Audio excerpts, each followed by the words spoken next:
कोट की पुलिस जी वॾी कामयाब कार्रवाई। डीएसपी उबावड़ो अब्दुल कादिर सूमरो पारां 8 थाणनि जी पुलिस साण करे मुख़्तलिफ़ इलाइक़नि में ॾोहारियुनि ख़िलाफ़ कार्रवाई कंदे घरनि ते छापा हया। छापे दौरान 2 ॾोहारी मुबैना गिरफ़्तार कया विया ऐं वापडा जो चोरी थियल तारूं ऐं 5 चोरी थियल मोटरसाइकिलूं हथ कयूं वयूं आहिनि।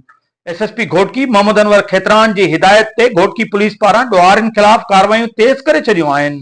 डीएसपी उबावड़ो अब्दुल कादिर सूमरो जी सरबराही में 8 थाणनि जी वॾी पुलिस नफ़री एपीसी साण करे घोटकी ज़िले जे मुख़्तलिफ़ थाणनि खेंजू, रेती ऐं उबावड़ो पुलिस तरफ़ां सख़्त सर्च ऑपरेशन कंदे 2 ॾोहारी गिरफ़्तार कया विया, जन वटां वॾे मिक़दार में बिजली जूं तारूं, बिजली जा खंभा, कटर, 5 मोटरसाइकिलूं ऐं ॿियो तमामु घणो सामान हथ कयो वियो।